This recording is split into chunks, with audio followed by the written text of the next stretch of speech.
Bien, rebonjour. Donc, on va nous actualiser l'état de Bouddha. On a vu ensemble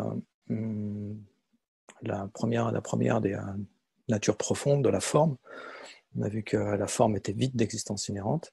Donc ça, c'est la première profondeur, la profondeur de l'ultime. Maintenant, les trois autres profondeurs dans cette expression, la forme est vide, le vide est forme, la vacuité n'est autre que la forme est autre que la vacuité. Donc les trois autres sont en rapport avec la nature conventionnelle de la forme. Donc maintenant, on ne va plus parler de la vacuité d'existence inhérente, du mode d'existence final de la forme, mais on va s'attacher à comprendre comment elle existe conventionnellement. Donc c'est comprendre cette nature conventionnelle subtile de la forme.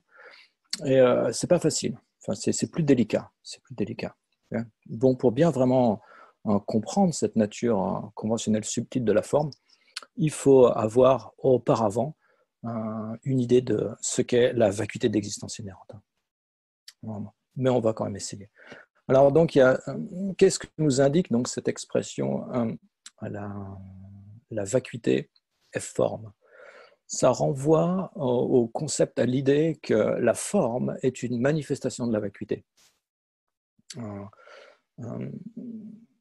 La nature ultime du corps, quelle est la nature ultime du corps?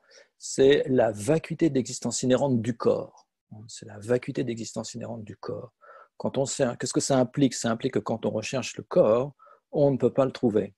On ne peut rien trouver qui existe de son propre côté. Il y a une complète absence de une vacuité d'existence inhérente. Néanmoins, de la vacuité, néanmoins de sa vacuité, il faut bien comprendre ça, c'est que néanmoins de sa vacuité, c'est que le corps n'est pas la manifestation de la vacuité en général, le corps est la manifestation de sa vacuité. Donc ça, c'est quelque chose de... Il faut être précis. Néanmoins, donc, de sa vacuité, le corps apparaît à l'esprit. De sa vacuité, le corps apparaît à l'esprit. Donc on peut dire que le corps est une manifestation donc de sa vacuité. Ça implique, qu'est-ce que ça implique? Ça implique que notre corps n'est pas séparé de sa vacuité, mais c'est une apparence qui surgit de celle-ci. C'est une apparence qui surgit de celle-ci. En d'autres termes, on peut dire que c'est parce que le corps est vide d'existence inhérente qu'il peut apparaître à l'esprit. Ça renvoie à ça. Donc on va prendre quelques exemples pour essayer d'illustrer ça. Donc, en France, on a les louis d'or, concept des louis d'or, des pièces d'or. On a une pièce d'or. Donc, la nature sous-jacente du louis d'or, la nature sous-jacente de cette pièce d'or, c'est l'or. Quelle est la nature sous-jacente de la pièce d'or? C'est l'or. Donc, c'est l'or lui-même, vous voyez, c'est l'or lui-même qui apparaît sous la forme de la pièce. C'est l'or lui-même qui apparaît sous la forme de la pièce. Donc clairement, la pièce, le louis, la pièce qui nous apparaît, n'est pas séparée de son or. La pièce qui nous apparaît n'est pas séparée de son or et ne peut pas exister sans celle-ci. Ne peut pas exister sans celle-ci. Donc on peut dire en quelque sorte que ce louis, que cette pièce est une manifestation de son or. Ça renvoie, donc ça c'est une analogie. Il faut comprendre, c'est dans cette direction qu'il faut regarder. Dans cette direction qu'il faut regarder. C'est profond, c'est pas facile. Et on peut voir aussi, on peut prendre un autre exemple, prendre l'exemple du ciel. C'est la même chose. Le ciel, c'est quelque chose de complètement clair. C'est quelque chose de complètement clair. Mais ça nous apparaît, quand il est dégagé, clair, ça nous apparaît comme étant bleu. Ça nous apparaît comme étant bleu. Dans sa propre nature, dans sa nature, dans cette nature, le ciel, c'est simplement du vide. C'est simplement du vide. Exactement comme l'espace autour de nous, c'est du vide. Néanmoins, quand on regarde le ciel, on voit le bleu, et on voit du bleu. Et on pointe, et on indique ce bleu comme étant le ciel. Okay? Donc on peut dire en quelque sorte, que le bleu que nous voyons directement est une manifestation du ciel vide. Le bleu est une manifestation du ciel vide. Donc le ciel du ciel vide, vous voyez, du ciel vide, le bleu se manifeste. De la vacuité de la forme apparaît. C'est comme ça qu'il faut comprendre les choses. Donc, pour vraiment comprendre cette deuxième profondeur de la forme, cette deuxième profondeur, il est nécessaire de comprendre que tous les phénomènes sont une simple apparence. Sont simples, quand on dit simple apparence ici, le simple élimine l'existence inhérente. Donc notre corps apparaît, mais quand on le cherche, on ne peut pas trouver, on ne peut rien trouver qui soit le corps. Donc comment le corps existe, en dépendance d'une base valide, le corps est imputé par l'esprit. Il apparaît à l'esprit, il est projeté en dépendance de la base. En dépendance de la base, il est projeté. C'est un peu comme la réflexion du visage dans un miroir. La réflexion du visage dans un miroir, c'est pas le vrai visage. C'est pas le vrai visage. Donc la réflexion du visage dans un miroir est vide d'être un vrai visage. Néanmoins, vous savez, cette réflexion, il faut regarder comme ça, la réflexion du visage dans le miroir a un peu la même relation que le soi, que la personne avec les agrégats. Donc il y a des causes et des conditions. Vous voyez, le miroir, il y a le miroir est là, c'est une des causes. Le miroir est là, c'est une des causes. Et notre visage se reflète dans le miroir. Notre visage apparaît du côté du miroir. Du côté, il n'apparaît pas, il n'est pas de la même nature que le miroir. Le visage n'est pas de la même nature. Le visage n'est pas de la même nature que le miroir. Il n'est pas non plus différent du miroir. Il existe en dépendance du miroir. Bon, exactement comme en dépendance du miroir, notre visage apparaît. En dépendance des agrégats, le je apparaît. En dépendance des agrégats, le je apparaît. Le je, ce n'est pas la même chose que les agrégats et ce n'est pas non plus différent des agrégats. C'est une production dépendante. On va revenir à ça. Ouais.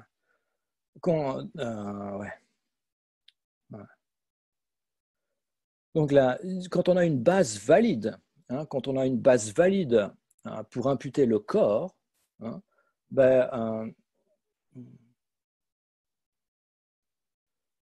qu'est-ce que c'est que la base valide pour imputer le corps? La base valide pour imputer le corps, c'est l'apparence à notre esprit de tous les composants du corps.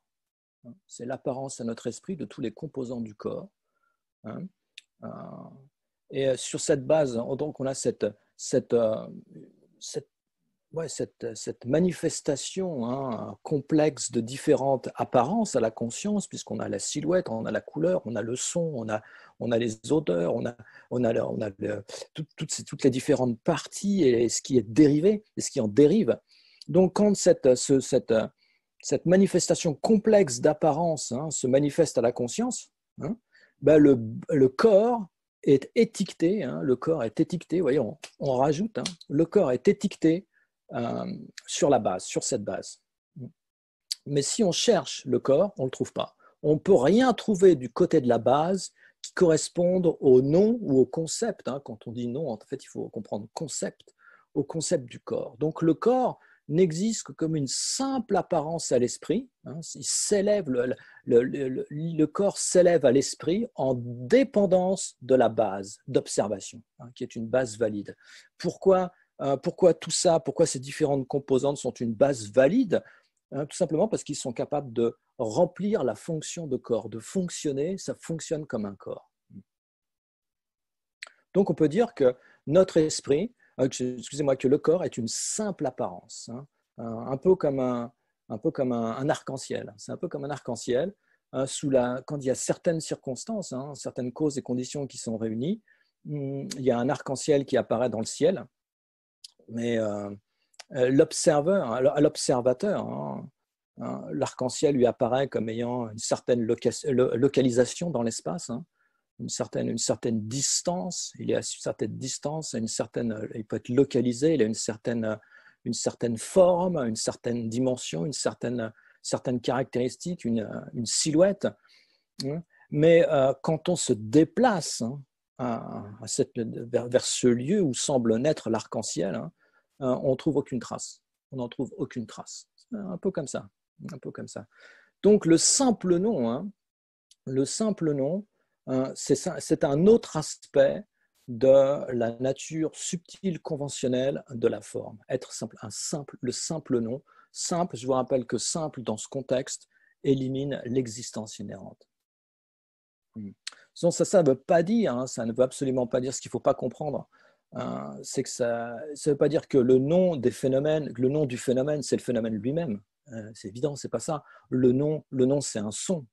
Le corps, il est clair que c'est autre chose. C'est pas un simple son.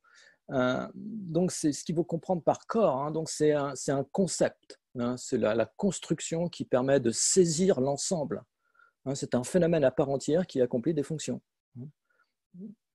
Voilà. Néanmoins, quand je cherche ce qui correspond à mon corps, indépendamment du nom, indépendamment du simple nom, on ne le trouve pas. On ne trouve pas. Il n'y a rien. En fait, la seule type d'analyse que supporte le phénomène, c'est le simple nom qu'on lui donne. Si on recherche, dès qu'on se met à rechercher au-delà du nom, ce qui correspond au nom du côté des phénomènes, on ne peut pas trouver. On le trouve pas. Okay. Donc les parties du corps apparaissent à la conscience et en dépendance de cette base, on donne le nom mon corps et on crée comme ça le concept, on crée cette idée, ce phénomène corps. Voilà. Et c'est le possesseur, et ça marche conventionnellement, le corps c'est le possesseur des parties, mon corps. Donc tous les phénomènes existent uniquement par le pouvoir de la pensée conceptuelle. Et bien sûr, l'apparence qu'on en a est complètement différente, puisqu'on a l'impression qu'ils existent complètement de leur propre côté, ils sont réifiés, comme on disait tout à l'heure.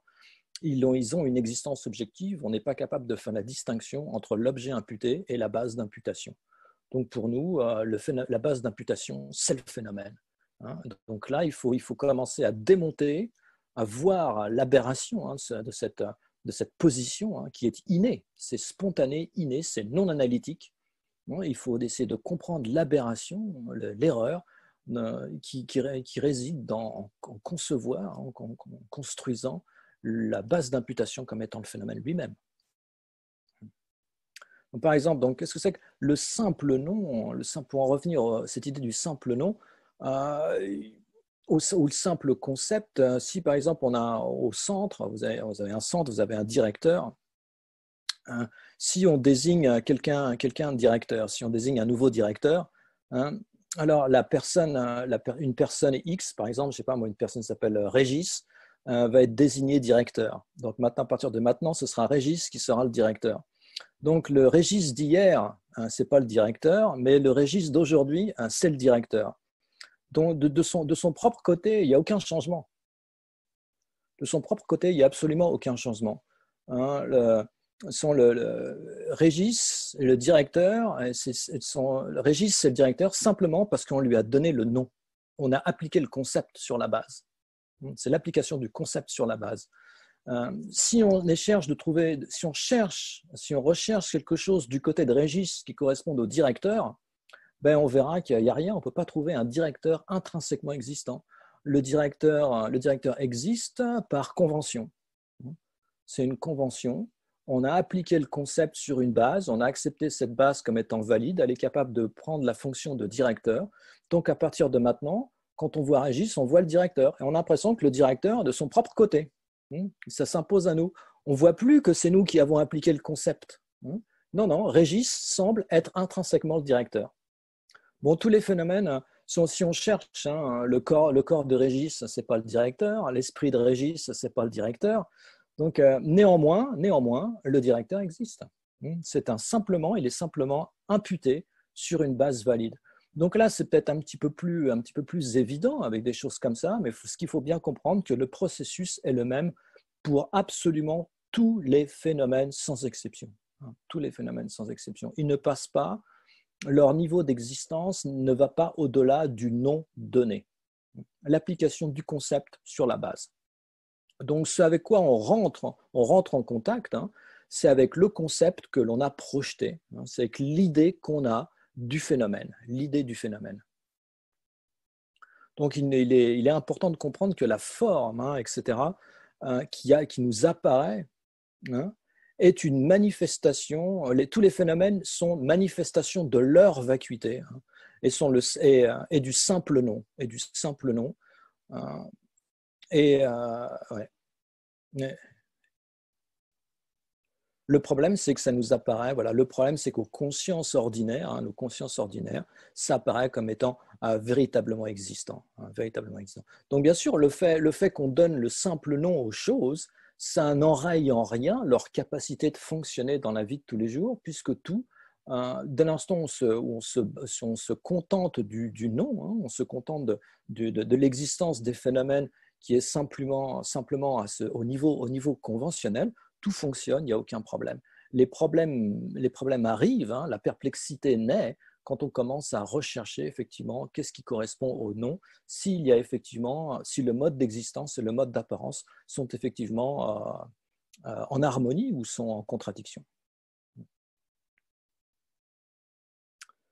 Voilà. Donc là, ouais.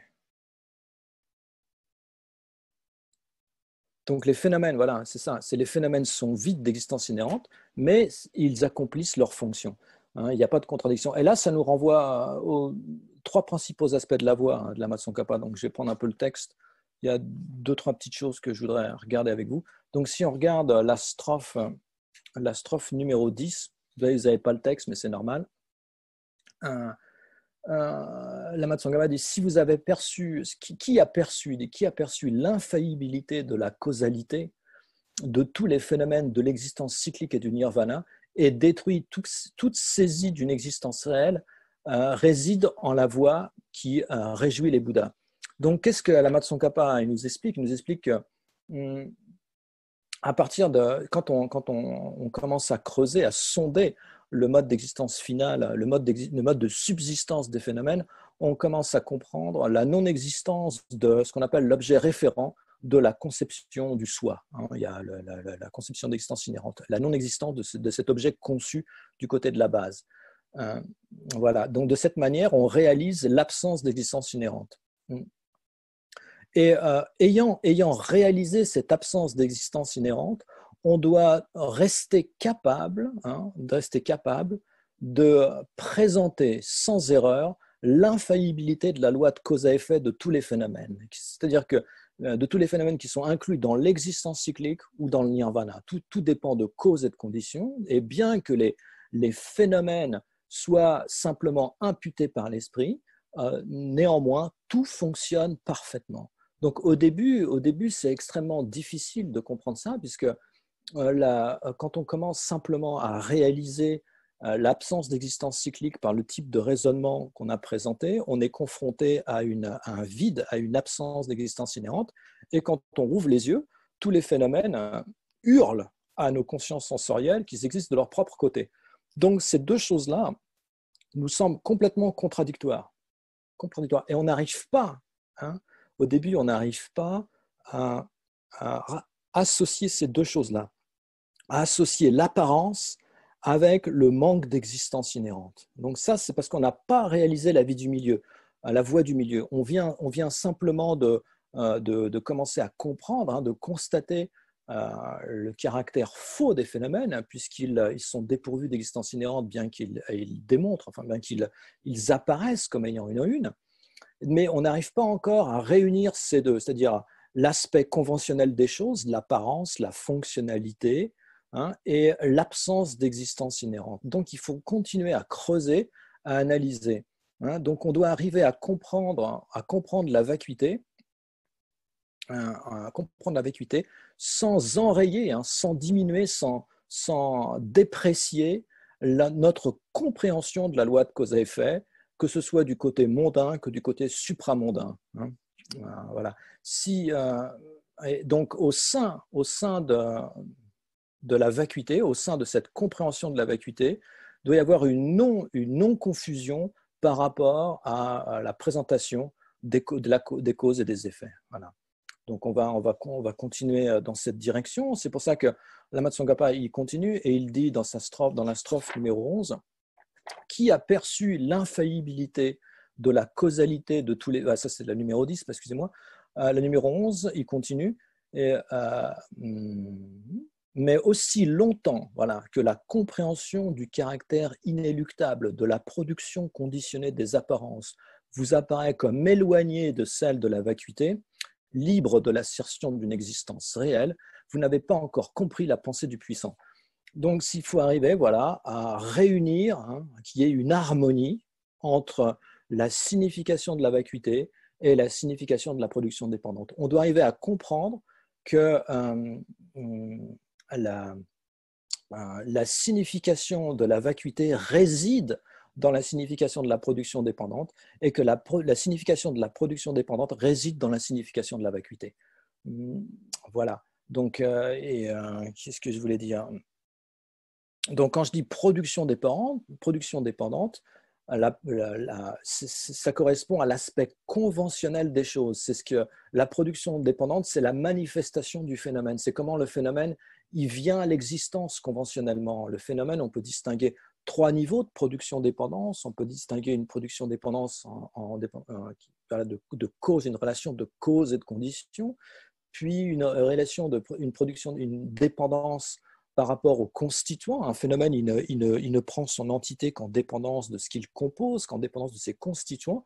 Et puis finalement, au niveau le plus subtil, et c'est ça qu'il faut s'attacher à comprendre, c'est que le phénomène, son existence dépend de la conscience qu'il impute, du nom qui vient, qui est imputé sur la base. Donc, on doit comprendre ces 3 niveaux de production-dépendance. Donc, la dépendance de cause et de condition, c'est assez simple. Ensuite, il faut essayer de réfléchir et de voir qu'un phénomène, pour exister, il dépend de ses constituants. Si on prend n'importe quel phénomène, un arbre, par exemple, un arbre, pour l'arbre ne prend son existence qu'en dépendance de son tronc, de ses racines, de ses branches, de ses feuilles, etc. Sans cela, on ne peut pas parler d'arbre. Donc, il y a une dépendance du phénomène avec ses constituants. Et puis, finalement, on doit comprendre que le phénomène ne réside pas dans ses parties, que ce soit de manière individuelle ou de manière dans leur ensemble, mais en dépendance de ses constituants qui fonctionnent comme base d'imputation. Il y a eu cet apparent, le phénomène arbre apparaît à l'esprit et est plaqué sur cet ensemble de constituants et ça nous permet de saisir l'ensemble. Donc si on voit la strophe suivante, la Matsongkhapa, qu'est-ce qu'il dit? Il dit par contre, lorsque non pas successivement, mais simultanément, la seule vision de l'infaillibilité de la production conditionnée détruit avec certitude tous les modes de saisie des objets, vous aurez alors achevé votre investigation philosophique. Donc, dans un premier temps, on va constater l'absence d'une entité autosuffisante ou substantiellement existante ou intrinsèquement existante à travers les raisonnements comme on l'a présenté, le raisonnement en 4 points ou le raisonnement en 7 points. Ça va nous permettre d'entrer dans la signification de l'absence d'existence inhérente. Dans un deuxième temps, il faudra s'attacher à comprendre le phénomène comme étant une production dépendante. Il faudra, c'est-à-dire induire une certitude de la signification de la vacuité à travers le raisonnement de la production dépendante. C'est dans un deuxième temps. C'est-à-dire qu'il faudra comprendre la production dépendante comme ayant la signification de l'absence d'existence inhérente. Donc, si quelque chose est influencé par des facteurs, si quelque chose pour exister dépend ne serait-ce que de cause et de conditions, si quelque chose prend son identité en dépendance de cause et de conditions ou gagne son existence en dépendance de cause et de conditions, c'est bien la preuve qu'il est dépourvu d'une existence de par son propre pouvoir. C'est bien la démonstration que le phénomène est dépourvu d'une existence de par sa propre nature, il n'a pas une existence objective. Vous voyez, il n'y a pas de phénomène, et puis on a des causes et des conditions qui s'assemblent, et puis le phénomène surgit à l'existence. Donc, cette compréhension, si on sonde vraiment la signification de ce qu'implique production dépendante, on doit arriver à la conclusion que le phénomène est dépourvu d'existence de par son propre caractère. Donc, vous voyez que la signification de la vacuité réside dans la signification de la production dépendante. L'opposé de la production dépendante, c'est quelque chose, c'est un phénomène qui existe de par son propre pouvoir, qui ne dépend pas, qui est autonome, qui existe de par sa propre nature. Si quelque chose existe de par sa propre nature, si quelque chose a une existence inhérente, ce phénomène existe de par lui-même, de par son propre pouvoir, et il ne peut pas être influencé par des causes et conditions. Il ne peut pas être influencé par des causes et conditions. Il ne peut même pas changer. Vous voyez, il ne peut pas changer. Qui dit changement, qui dit impermanence, implique nécessairement une certaine, on va dire, malléabilité de la part du phénomène, une certaine ouverture par rapport aux influences, donc une certaine dépendance, d'autres. On est sous le pouvoir d'autres. C'est tout simplement parce que tous les phénomènes sont sous le pouvoir d'autres, qu'ils peuvent changer, qu'ils sont impermanents et qu'ils peuvent prendre leur nature, leur entité, qu'ils peuvent gagner l'existence, Donc il faut bien comprendre que existence indépendante et existence en dépendance sont mutuellement exclusifs. Il n'y a rien qui puisse être les deux, et ces deux notions s'opposent, sont des opposés, sont des contradictions directes. Contradiction directe. Contradiction directe, c'est pire qu'une contradiction, puisque une contradiction directe, c'est-à-dire que quand il y en a un, nécessairement ça exclut l'autre. Nécessairement ça exclut l'autre. Il ne peut pas y avoir de base commune. Nécessairement l'autre est exclu. Donc voilà comment on doit essayer d'approcher la production dépendante. Donc, quand on voit que le phénomène, on commence à comprendre que le phénomène, il existe de par des causes et des conditions, il existe de différents facteurs qui viennent contribuer à la production de ce phénomène, bien qu'on comprenne que le phénomène il soit dépourvu d'existence propre, on reste avec une production dépendante, vous savez, on reste avec un phénomène que l'on peut postuler après la réfutation. Après la réfutation de l'existence inhérente, par le biais du raisonnement de la production dépendante, on reste avec un phénomène que l'on peut avancer, on reste avec un phénomène que l'on peut postuler. Donc ça, faut réfléchir à ces choses-là, c'est important. Qu'est-ce que je voulais? Il y avait peut-être autre chose.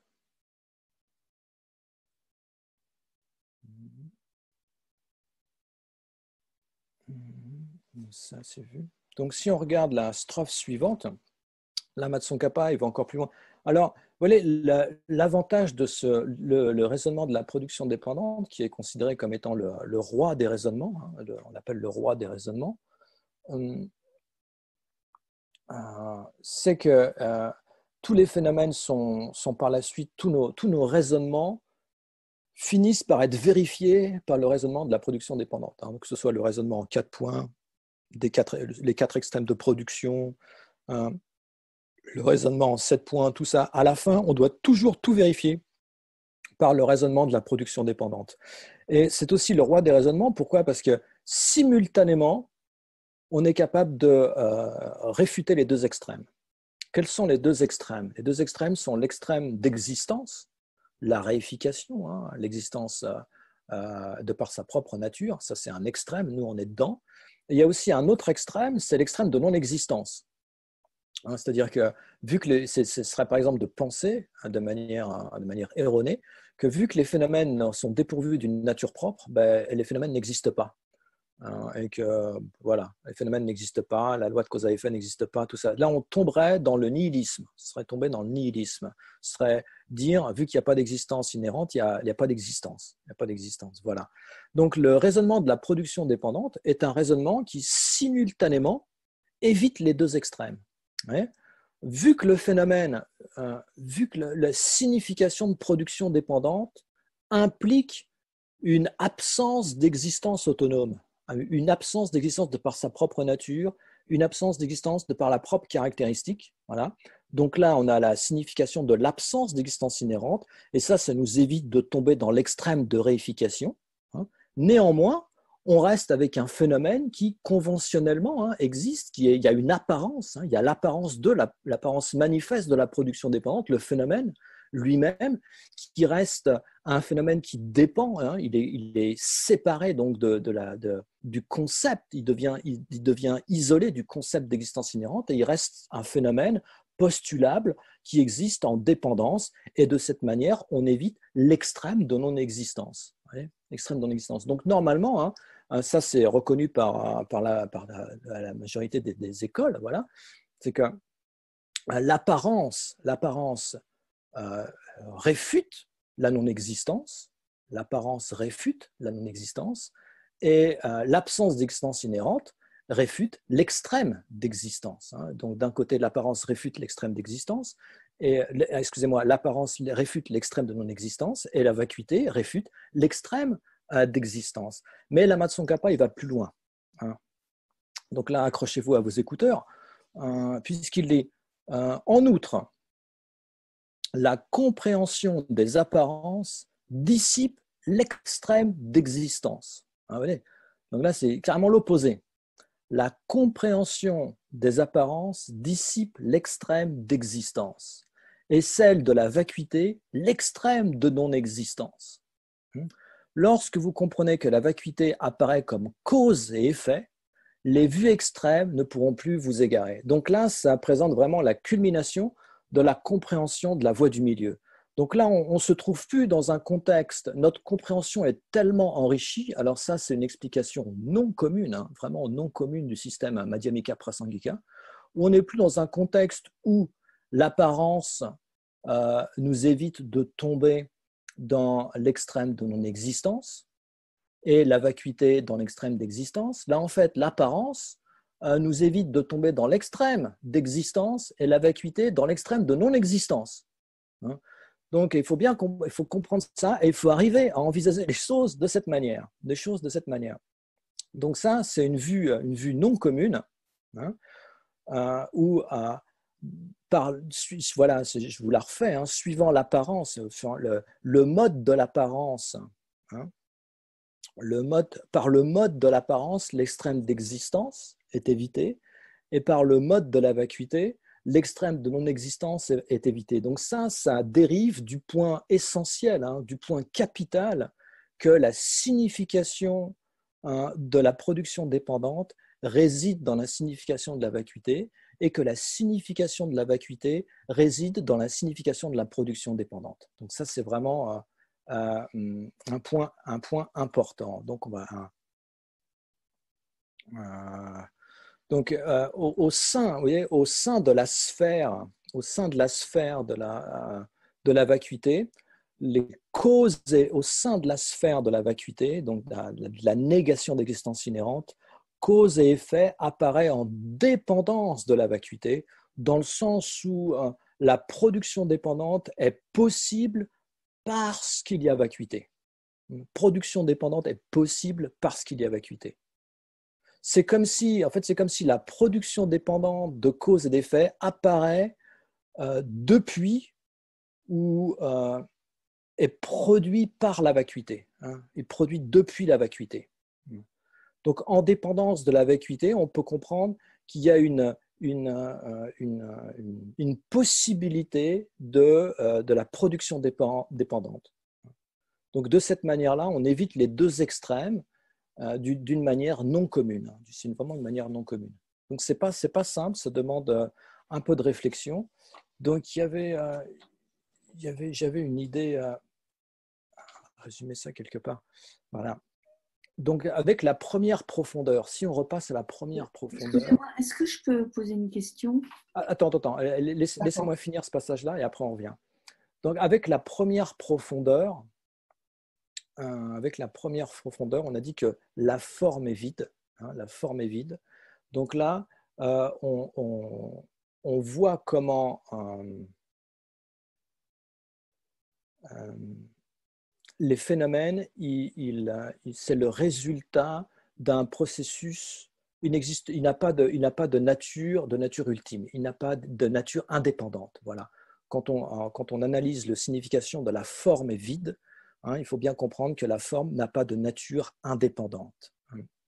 La forme, elle vient à l'existence et continue à exister sur la base de causes et de conditions. Des causes et de conditions, on a une production dépendante. Dépendance, ça signifie, comme je disais, la dépendance, ça signifie que la forme est vide d'existence inhérente. Elle n'a pas une entité autant suffisante. Elle n'existe pas en réalité. Elle n'existe pas en elle-même. Avec la deuxième profondeur, la vacuité est forme. Qu'est-ce qu'on comprend? On comprend que la forme manque d'existence inhérente, mais n'est pas un phénomène isolé. N'est pas un phénomène isolé. Dépendance, vous voyez, la dépendance, ça suggère une aperture, une ouverture. Dépendance, ça suggère une ouverture et une malléabilité en relation avec d'autres choses. Donc, de par cette fondamentale, on peut parler d'une malléabilité fondamentale, il n'y a pas la forme n'est pas fixe. La forme n'est pas fixe, mais elle est sujet au changement et à la causalité. Donc, en d'autres termes, la forme surgit, la forme ou le corps, il surgit d'une interaction de causes et de conditions, et donc n'a pas de réalité fixe et indépendante. Avec ça, ayant cela en tête, ça nous aide à comprendre. On passe, ça laisse la possibilité donc à ces interactions. Voilà, donc l'interaction, donc de cause et être sous le contrôle, sous l'influence de causes et de conditions. Donc il y a une réalité interconnectée extrêmement complexe. Et tous les phénomènes donc surgissent ou sont la manifestation de cette réalité interconnectée. Il n'y a pas d'entité fixe, isolée. Et donc, en quelque sorte, on peut donc dire que la vacuité est la base pour l'existence de la forme. La vacuité, c'est ça que ça signifie, que la vacuité est la base pour l'existence de la forme. Dans un certain sens, on peut dire même que la vacuité crée la forme. Crée la forme. Donc ça, c'est la signification de la vacuité est forme. La forme est une manifestation ou une expression de la vacuité. Quelque chose qui est généré par ou qui surgit de. Quelque chose qui surgit de. Quelque chose comme ça. Donc un peu comme l'espace et le médium pour les phénomènes physiques du monde. Les phénomènes trouvent leur place dans les espaces vides, tout simplement parce qu'il y a l'existence de l'espace. Donc l'espace, en quelque sorte, est un peu le médium dans lequel on peut trouver ces différents phénomènes, les objets matériels. Donc toutes choses, toutes les choses ont une origine en dépendance, sont produites en dépendance. Donc toutes les choses, voilà. Donc on peut observer cette relation de cause à effet. Et cause à effet n'est possible que dans un monde où il y a une production interdépendante, que dans un monde qui est dépourvu d'existence inhérente. C'est bien parce qu'il y a existence inhérente qu'il y a la possibilité de cause et résultat, cause et effet. C'est ça qu'il faut arriver à essayer de saisir. Donc on peut dire d'une certaine manière, quand on dit que la vacuité est forme, c'est une autre manière de dire que la forme surgit de la vacuité, que la vacuité est la base qui permet la production dépendante de la forme, que la forme est une manifestation de sa vacuité. Quelque chose comme ça. Ça va dans ce sens-là. Il y avait une question ? Oui, mais en fait, je pense que peut-être vous venez de répondre, mais ma question c'était, est-ce qu'on peut dire que la vacuité est la cause des apparences? Alors, Est-ce j'emploierai qu'on pas peut le dire que mot. c'est parce qu'il y a absence d'existence inhérente Voilà, que voilà. des apparences peuvent se manifester? Ouais, exactement. Je ne Parce que dirais pas s'il y avait cause. existence inhérente, il n'y aurait aucune place pour quoi que ce soit. Ouais, rien ne pourrait surgir à l'existence, puisque tout D'accord. serait figé. Donc c'est bien la cause, il y a bien une relation de cause à J'aime la pas trop le mot validité et la cause. cause.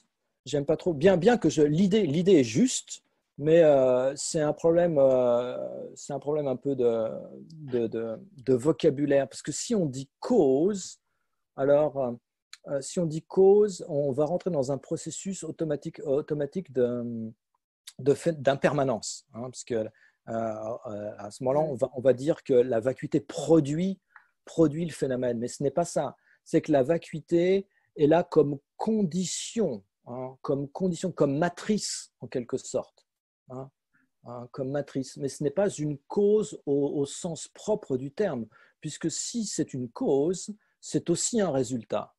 Et la D'accord, vacuité n'est pas un résultat. Et la vacuité n'est pas une cause, puisque la vacuité n'est pas un phénomène impermanent. d'accord, d'accord. C'est juste Merci un beaucoup. truc vocabulaire. Voilà. Mais Merci. sinon, c'est ça. L'idée est D'accord, là. d'accord. Merci. Donc, la nature conventionnelle des phénomènes et leur vacuité d'existence inhérente ne sont pas contradictoires. Voilà. On doit arriver à cette compréhension qu'elles ne sont pas contradictoires, mais qu'elles sont qu'elles se supportent mutuellement. Supportent mutuellement. Donc, quand on arrive à une grande familiarité avec cette présentation non commune que vous trouvez dans les trois principaux aspects de la voix de la Matsunkapa, où vraiment donc, l'apparence élimine l'extrême d'existence et la vacuité élimine l'extrême de non-existence, alors on comprend vraiment tout ça comme on l'a dit, ça sort du point central que la signification de la vacuité réside dans la signification de la production dépendante et la signification de la production dépendante réside dans la signification de la vacuité. Donc à ce moment-là, euh, l'apparence des phénomènes, vous voyez, l'apparence des phénomènes renforce la compréhension de la vacuité et la compréhension de la vacuité renforce la compréhension de la production dépendante qui est l'aspect conventionnel des phénomènes. Donc, on doit arriver à ça, on doit arriver à ça. Donc, réaliser la vacuité d'existence inhérente du corps, ça nous aide à comprendre sa nature conventionnelle, que le corps est une simple apparence, est un simple nom. Et réaliser que le corps est une simple apparence ou un simple nom, ça nous aide à comprendre que le corps est vide d'existence inhérente. Vous voyez, ces deux choses-là doivent se soutenir mutuellement. De cette manière, donc, il faut absolument arriver à réaliser les deux vérités de cette manière. Voilà. Il y a des questions? Une question, Vénérable Olivier.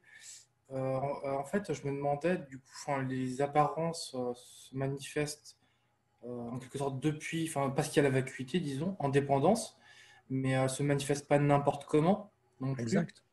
puisque Exact. par exemple, il y a des lois de la physique, il y a des choses comme ça. Euh, donc en fait, je me demandais pourquoi elles se manifestent d'une manière et pas d'une autre. Alors, si on parle des lois physiques, bon, ce sont des lois naturelles, rien ne passe tout simplement. Il y a une loi de causalité. Alors, dans la loi de causalité, on doit y voir aussi. Loi de causalité, ça ne veut pas dire que tout surgit de tout, que tout surgit de n'importe quoi. Il doit y avoir des causes substantielles et des conditions coopérantes. Dans un résultat et une cause, on doit pouvoir observer une similarité de nature entre la cause et son résultat. Sinon, tout pourra surgir de n'importe quoi. Il n'y aura plus besoin de s'attacher à produire des causes spécifiques pour avoir des phénomènes, des résultats spécifiques. Donc, c'est bien parce qu'il y a une similitude de nature entre la cause et le résultat. Quand en produisant ou mettant en avant certaines causes, on obtient certains résultats. Sinon, ce serait la roulette russe. Enfin, pas la roulette russe, mais la roulette, quoi. Oui, justement, c'est ce principe de causalité qui est à l'origine de la manifestation de dépendance et qui donc, effectivement, comme vous l'avez dit, fait que les résultats en fait dépendent des causes enfin, qui sont à l'origine, quoi. Mais du coup, cette loi de causalité, est-ce que, par exemple, il faut la comprendre complètement, quoi? Alors non, il faut pas, on n'a pas besoin de comprendre, bien que ça peut aider, hein, bien que ça peut aider de comprendre, d'avoir des grandes connaissances en physique et en particulier en physique quantique, ça peut nous aider éventuellement, mais ce n'est pas du tout nécessaire, puisque là, quand on parle de causalité, hein, il ne s'agit pas de comprendre comment les quarks, les atomes et les molécules, tout ça, comprendre la table des éléments, bien que ce soit extrêmement intéressant, comment à partir de l'hydrogène, tout ça, le reste de l'évolution de la matière a abouti. Ce n'est pas vraiment à ça, hein, qu'on s'attache ici. Simplement, ce qu'on essaie de souligner, c'est que s'il y a dépendance de causes et de conditions, si quelque chose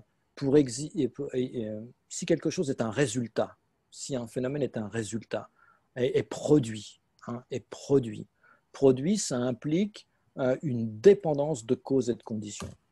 Donc, c'est simplement le processus ici qu'on est en train de souligner, ce n'est pas vraiment l'identification de certaines causes qui produisent certains résultats, etc., etc. Parce que pour vraiment comprendre tout ça, faudrait être omniscient. Simplement ici, ce qu'on s'attache à souligner, c'est que processus de dépendance est diamétralement une contradiction directe avec une nature indépendante. Alors que nous, la façon dont nous apparaissent les phénomènes de manière spontanée, non analytique, hein, innée, c'est que les phénomènes ont une existence inhérente, hein, sont établis de par leur propre nature, sont établis de par leur propre pouvoir, ont une existence objective. Donc ça implique une existence autonome. Exister de par sa propre nature, ça veut simplement dire avoir une existence autonome. Donc là, par le biais de la réflexion de la production dépendante, simplement rien que le premier, là, même en parlant du premier niveau de production dépendante, si on comprend que les phénomènes pour exister dépendent de causes et de conditions, déjà ça nous aide à assouplir, à ouvrir. On ouvre le phénomène qu'on avait emprisonné en lui-même, on l'ouvre et on voit qu'en fait, un phénomène, c'est un résultat d'un réseau interconnecté extrêmement complexe, interconnecté de causes et de conditions. Et le phénomène, quand tout ça arrive à un moment critique, hein, le phénomène surgit à l'existence. Donc la lecture, ce qui nous intéresse, c'est la lecture, c'est le déchiffrage de cela, c'est qu'il n'y a pas d'existence de par sa propre nature.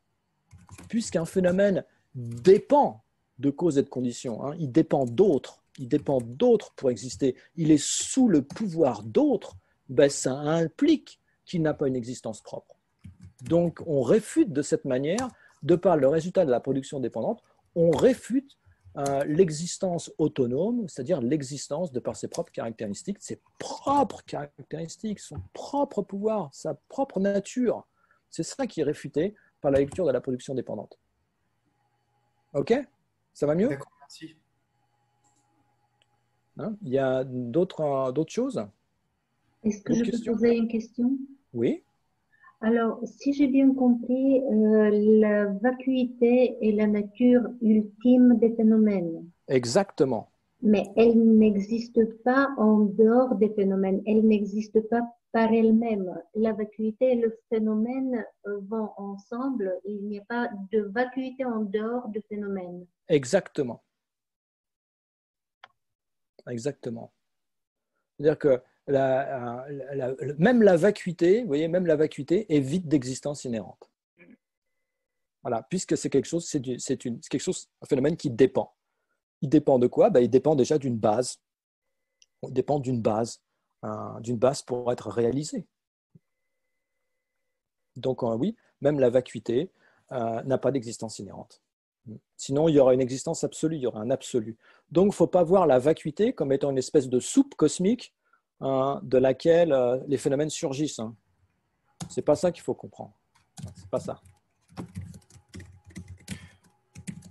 Ce que vous avez disent que la base de la vacuité, c'est la manifestation en dépendance. C'est bien Euh, entendu non, j'ai dit que oui, euh, je ne sais plus trop ce que vous voulez dire. Vous pouvez être plus précis? Bah, je sais pas, juste parce que j'ai pas bien entendu, j'ai entendu que la vacuité avait une base, qu'elle n'avait pas d'existence inhérente, donc elle Oui, avait une voilà. base. C'est-à-dire que la vacuité, c'est pas quelque chose qui existe de par lui-même, de par elle-même. Hein. La vacuité aussi est dépourvue d'existence inhérente. Elle dépend de différents facteurs. Et par exemple, elle dépend d'une base. Hein. Et on parle de la vacuité d'un phénomène. On ne parle pas de la vacuité comme étant un absolu. Je peux D'accord, poser donc une question? Attends. d'accord. Et du coup, Donc comment ça veut expliquer? dire que la base de la vacuité, c'est le phénomène qui se manifeste en dépendance. Quelque chose comme ça. J'ai pas compris. Le phénomène qui se manifeste, c'est ça la signification de la vacuité. Donc c'est la base. Non, c'est pas ça. La base, par exemple, la base, c'est par exemple le téléphone. J'ai le Oui, téléphone. Le téléphone, c'est un phénomène conventionnel. oui. Hein, et ce phénomène, sur ce phénomène, le phénomène, il a deux vérités. Il a une réalité conventionnelle et une réalité ultime. La réalité conventionnelle, c'est bon, c'est un téléphone, voilà, il a telle et telle caractéristique, telle et telle couleur, il accomplit telle et telle fonction, il a un poids, voilà. Ça, sont la nature conventionnelle du téléphone. La nature ultime du téléphone, c'est que le téléphone, c'est la vacuité du téléphone, c'est que le téléphone est vide d'existence inhérente. D'accord. Voilà. Donc, voilà. Donc, il faut, pour postuler une vacuité, il faut une base, puisque la vacuité doit être comprise comme étant une propriété. Hmm. Donc, si on parle, ou un attribut, ou une qualité, donc automatiquement, il n'y a pas une qualité dans l'espace. La qualité dépend d'une base. On parle voilà, d'un attribut et du possesseur de l'attribut.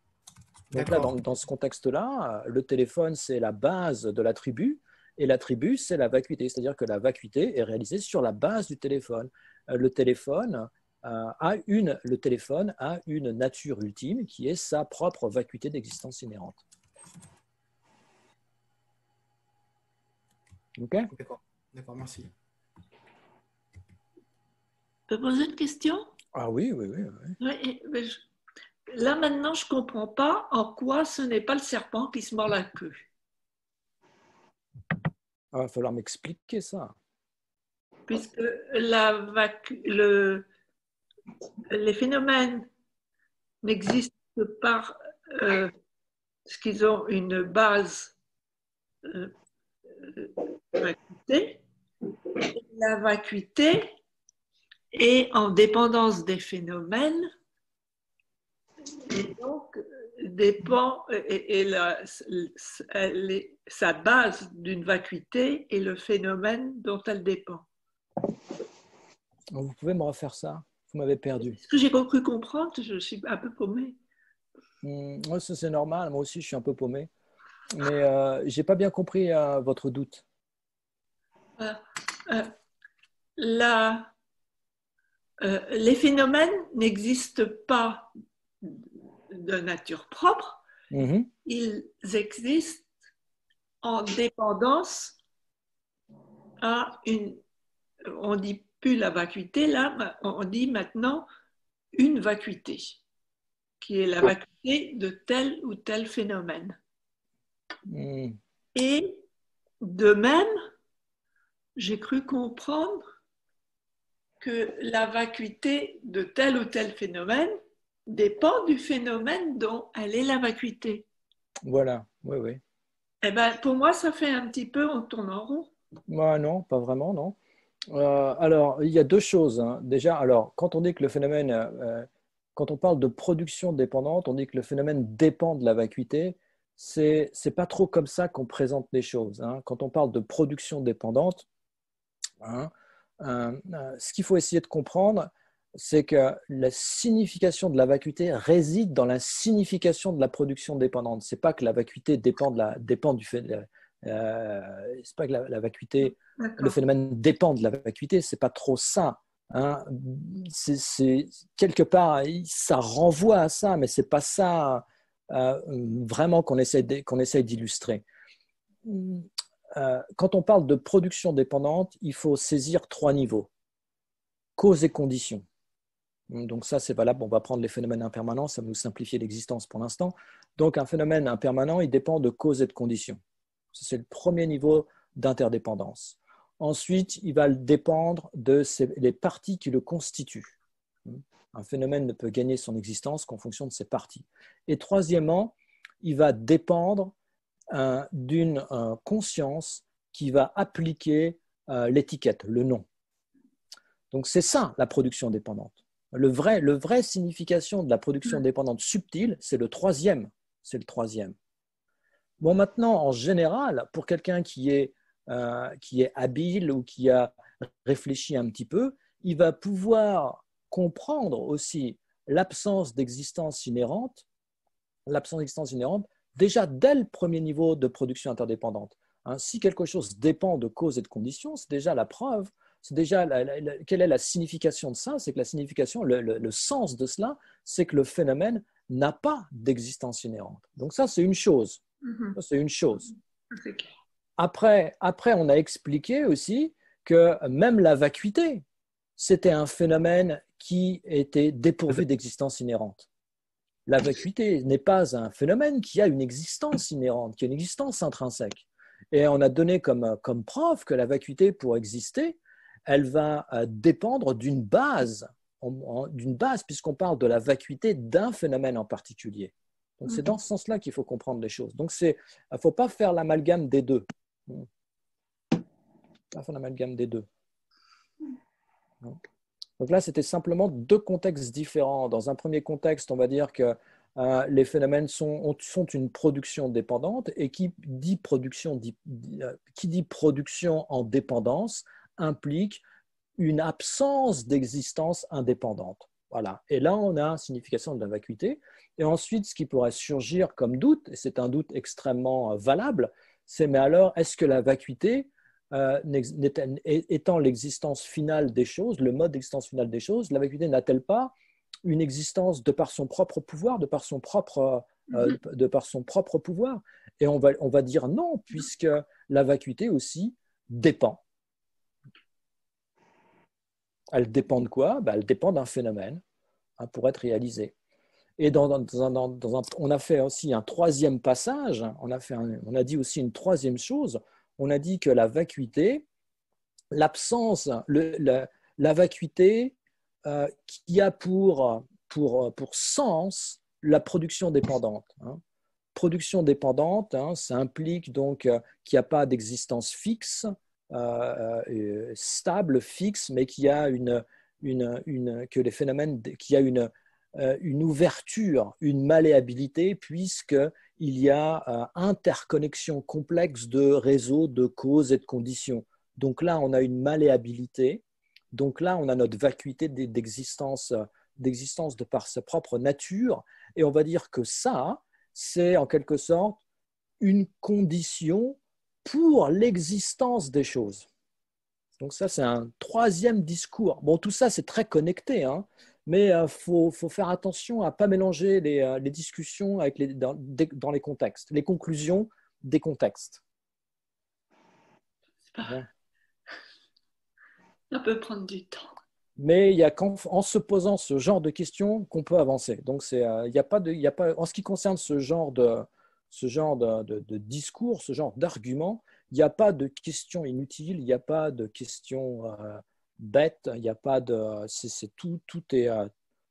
tout est très bon. Le processus de se faire des questions, de poser des questions, de réfléchir est quelque chose de nécessaire. Il n'y a que comme ça qu'on arrive. Et c'est très important aussi de confronter sa compréhension avec celle des autres. Parce que si on étudie tout seul dans son coin, il peut se passer des années. Moi, je l'ai vu ça chez des étudiants, se passer des années entières. Qui ont toujours refusé de venir au groupe de discussion. Ils ont passé des années entières sans jamais confronter leur propre compréhension, et au bout de 8, 7, 10 ans, ils avaient toujours une compréhension erronée. Jusqu'au jour où ils sont venus au groupe de discussion, ils ont confronté leur compréhension avec celle des autres, ils se sont aperçus qu'ils avaient compris de travers.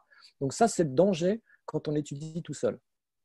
Donc pour ces choses-là, c'est très important la discussion, c'est très important le partage, la confrontation. Moi, j'ai compris ça, toi, qu'est-ce que tu as compris? Cette phrase-là, qu'est-ce que ça veut dire? Ça, qu'est-ce que ça veut dire? Qu'est-ce qu'il a dit ici? Qu'est-ce qu'il a voulu dire? Voilà, c'est très, très, très important. Mon maître, il disait que le processus d'apprentissage, il est à 60% dans la discussion. C'est pour ça que dans les grands monastères, hein, nous, en Occident, on a les groupes de discussion, parce que bon, pour instaurer le débat, ça demande de revoir complètement le système, le temps déjà, le temps imparti pour l'étude des textes, tout ça. Mais quand ils comprennent la vacuité, ils ne la comprennent pas dans leur chambre, hein, ils la comprennent sur le terrain, au moment du débat. Hein. C'est là que ça se passe. Hein. C'est là où, d'un seul coup, ah bah oui, merde. Là, c'est comme ça, excusez-moi le français, mais c'est comme ça que ça se passe. Hein. C'est comme ça que ça se passe. C'est pas tout seul dans sa chambre. Excusez-moi. Oui. Je peux poser une question? Oui. Bonjour, Oui, Jean. bien sûr. En fait, moi, toute croyance est d'une vacuité, quelque part, puisqu'elle ne repose que sur un concept, sur notre esprit. C'est un peu comme l'arc-en-ciel. Toute croyance est une vacuité. Il Bah, va falloir m'expliquer ça. Je vais faire dans côté occidental. Par exemple, je crois à Dieu. Oui. Argument qui peut être réfuté parce qu'en fait, il est vide de sens. Alors, c'est pas ça. La signification de la vacuité, c'est pas ça. Ah bah voilà, heureusement que je... La signification de la vacuité, c'est pas ça. La signification de la vacuité, c'est l'absence d'existence de par son propre côté, de par son propre pouvoir. C'est une existence objective. D'accord. C'est une existence objective. C'est par exemple, on a un stylo là, et on pense que le stylo, on peut retracer le stylo dans les parties qu'il compose. Donc, si je cherche le stylo, je vais le trouver. Qu'est-ce que ça va être le stylo? Ça va être l'ensemble de ses parties. Voilà. Pour moi, le stylo, c'est quoi? C'est l'ensemble des parties qu'on organise d'une certaine manière. C'est ça le stylo. Voilà. Ça, c'est l'existence inhérente. Hein. Ça, c'est l'ignorance qui fonctionne. Donc, comprendre que le stylo n'existe pas de cette manière, c'est ça comprendre la vacuité. On comprend la vacuité du stylo, c'est-à-dire qu'on va comprendre que le stylo est dépourvu de cette existence de son propre côté. Voilà. OK? Ok, oui, merci. Bonjour, je voulais poser une question. Oui, pas tous en même temps. Je ne sais pas s'il y a quelqu'un d'autre sur le... Allez-y, madame. Alors, il me semble que j'ai compris que la vacuité est dépourvue d'existence inhérente et il faut des causes et des conditions. Il faut des causes et des conditions. Il faut des facteurs, parce que causes et conditions, on ne peut pas parler vraiment les facteurs. Oui, vous n'aimez pas le mot cause. De causes et conditions, vu que la vacuité est un phénomène permanent. Donc, si elle avait des causes et des conditions, elle serait produite. Non, il faut des facteurs. Des facteurs, des facteurs. Exactement. Alors, je voulais savoir est-ce qu'on peut donc appliquer cette phrase-là sur la pousse du riz? La quoi? La pousse du riz. Oui. Est-ce qu'on peut appliquer la vacuité est dépourvue d'existence inhérente? Il lui faut des facteurs et des conditions pour voir que la graine, quand elle n'existe plus, c'est là que la pousse, elle apparaît. À mon avis, il y a deux choses qui doivent être séparées là. D'un côté, le fait que la vacuité est un phénomène qui est produit en dépendance, qui existe en dépendance. On va l'appeler comme ça. On va dire que la vacuité est un phénomène qui existe en dépendance. Et d'un autre côté, on va s'attacher à la vacuité de la pousse de riz. Ces deux phénomènes-là. Alors, la vacuité de la pousse de riz, c'est une production dépendante, donc ça c'est facile. Enfin, c'est facile. On peut comprendre par les raisonnements qu'on a opérés, que ce soit celui du corps ou que ce soit celui de la production dépendante, on peut arriver à comprendre que la pousse de riz est dépourvue d'existence inhérente. Mais en ce qui concerne la vacuité, comment on va pouvoir comprendre que la vacuité est aussi dépourvue d'existence inhérente? Tout simplement parce que c'est un phénomène c'est un phénomène dépendant. Donc, qui dit dépendre, dit automatiquement qu'il n'a pas la capacité, qu'il n'existe pas de par sa propre nature, qu'il n'existe pas de par son propre pouvoir, qu'il n'a pas une existence autonome. Donc, de quoi va dépendre la vacuité? La vacuité va dépendre d'une base. Elle va dépendre d'une base. On peut dire même, hein, mais là on va rentrer dans le très abstrait, que la vacuité dépend de ses parties, puisque la vacuité a des parties, et oui. Hein, et on peut parler aussi, on va dire aussi bien sûr qu'elle dépend d'une conscience qui l'impute. Ça ne passe pas, aucun phénomène ne passe au niveau, ne passe au-delà d'être simplement étiqueté sur une base valide. Hein? Donc maintenant, il va falloir faire la distinction entre l'objet imputé et la base d'imputation par rapport à la vacuité. Donc, qu'est-ce que c'est que la base d'imputation et qu'est-ce que c'est que donc, le phénomène imputé sur la vacuité? C'est un petit peu plus subtil, puisque pour comprendre la vacuité de la vacuité, il faut déjà comprendre la vacuité qui va servir de base conventionnelle pour réaliser la vacuité nature ultime sur la base de cette base conventionnelle. Mais là, bon, on s'égare un peu. Il n'y a pas besoin d'aller trop là-dedans pour l'instant, quoi, hein. Ah oui, d'accord. Merci. Okay. Mais il y a eu un amalgame qui a été fait là. Hein. Il y a un amalgame qui a été fait. Vénérable Olivier, du coup, par rapport à l'histoire de la base et du concept sur lequel, enfin, du concept imputé à partir de la base, ouais. La démonstration de ce matin, c'était que le corps, en fait, c'était un concept imputé sur les parties du corps. Voilà. Et que le corps, en fait, tel qu'on nous apparaît, en fait, c'est une idée. C'est un concept qui apparaît, voilà, c'est une construction mentale qui apparaît sur la base, quand nous apparaissent les différentes parties du corps, hein, ben sur cette base, l'apparence du corps apparaît à l'esprit. En dépendance de cette base, le corps apparaît à l'esprit. Voilà. Donc après, si on applique le raisonnement sur la base qu'on a choisie pour cet objet, on peut faire de même. Et donc, est-ce qu'on peut dire que l'ensemble des phénomènes qui nous apparaissent sont des idées ou des concepts? Absolument. Ah oui, on peut le dire? Absolument. C'est incroyable. Ah bah ouais, mais ça, bienvenue. Hein. On est dans une dimension très mentale. Hein. Une dimension très mentale. Hein. Faut pas, c'est pour ça, hein, quand on commence, c'est pour ça que le Bouddha a enseigné tout d'abord, dans les écoles Mahayana, il a enseigné le système Chittamatra. C'était pas pour rien. Hein, le système Chittamatra que dit le système Chittamatra? Il dit simplement qu'il n'y a pas d'existence extérieure, que c'est semblable à un rêve, hein, que tous les phénomènes, que la conscience qui perçoit et l'objet perçu sont d'une entité substantielle, sont vides d'être des entités substantielles différentes. Donc bien sûr, c'est un enseignement interprétatif, et si on sonde avec le raisonnement cet enseignement, on va trouver des contradictions. Donc ce n'est pas un enseignement, il n'a pas une signification, c'est pas un enseignement définitif, hein, c'est un enseignement interprétatif. Il a un sens interprétatif. Mais c'est considéré comme étant, on va dire, un gradin, hein, un stade pour s'avancer vers la compréhension finale, qui est la compréhension Madhyamika Prasangika.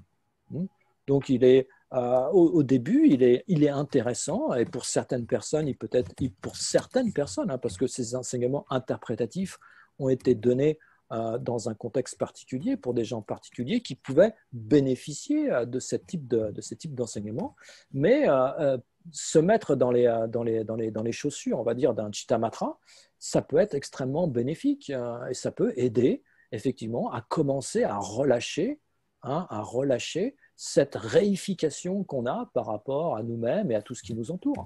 Si on commence effectivement à concevoir l'existence ou tout le monde comme étant une projection de l'esprit, dans le sens où l'objet perçu et la conscience qu'il perçoit sont produites simultanément par une empreinte, hein, sont par une empreinte.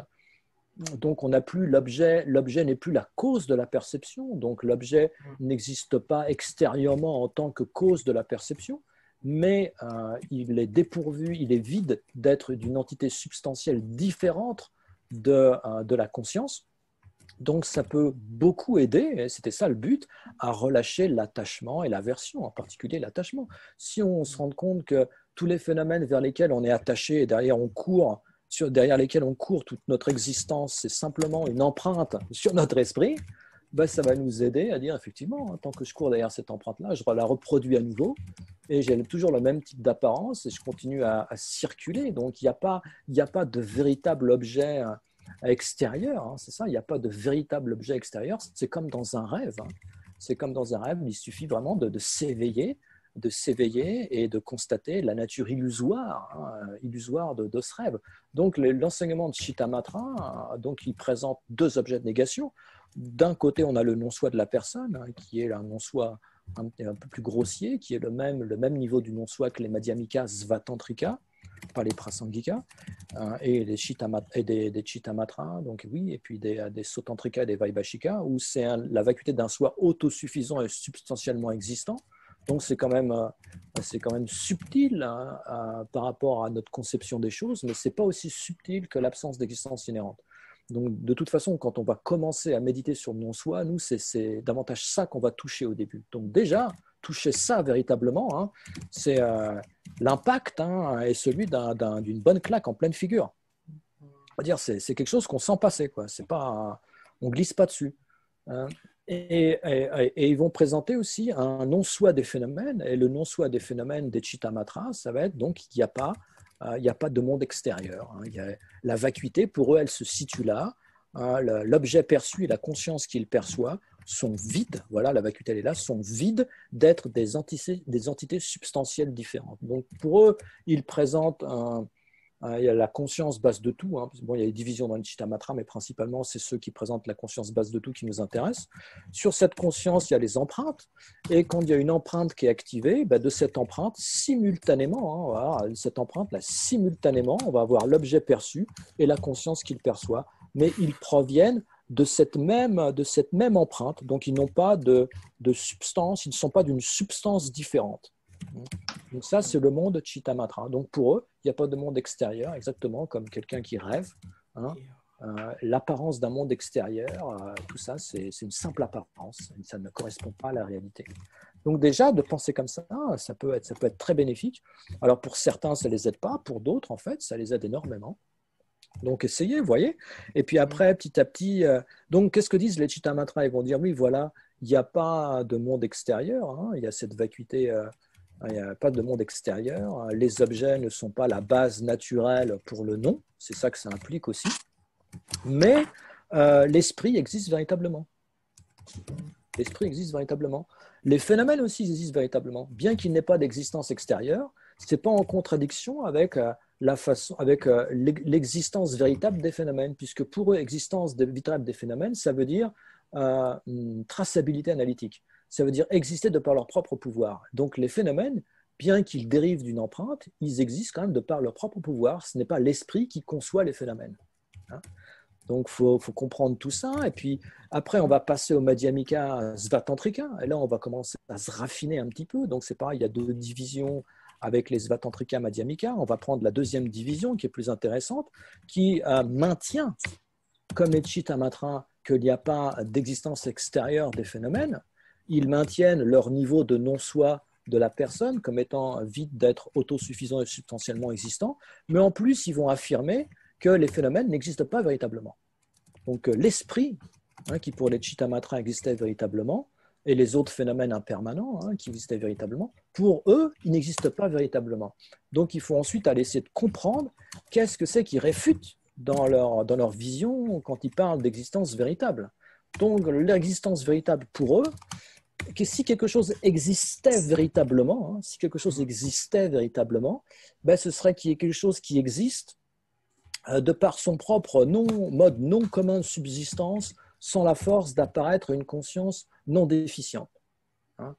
Donc vous voyez là, il y a un mode non commun de subsistance, mais ça ne suffit pas. Hein, suffit pas. Il faut aussi que ça apparaisse à une conscience non déficiente, c'est-à-dire qui est valide par rapport à ce mode non commun de subsistance. Donc on voit bien que pour eux, il n'y a pas de phénomène extérieur, ok, mais pour que le phénomène il gagne son entité, il y a un 50-50. Il faut quelque chose qui vienne du côté de l'objet et il faut quelque chose qui vienne du côté de la conscience. Hein. Donc c'est pour ça que eux, les Svatantrika, ils vont dire ultimement. Donc il y a ce besoin de mettre ultimement. Les phénomènes n'existent pas de par leurs propres caractéristiques, mais conventionnellement, oui. Conventionnellement, les phénomènes existent de par leurs propres caractéristiques. puisqu'ils ont un mode non commun de subsistance. Donc ça veut dire, qu'est-ce que ça implique? Ça implique une traçabilité analytique au niveau conventionnel, pas au niveau ultime. Pas au niveau ultime, puisqu'il faut aussi que ce soit perçu par une conscience et que ce soit imputé par la conscience, d'une certaine manière. Il y a un processus d'imputation aussi. Mais eux, ils vont quand même retenir que conventionnellement, pas ultimement, mais conventionnellement, les phénomènes existent de par leurs propres caractéristiques.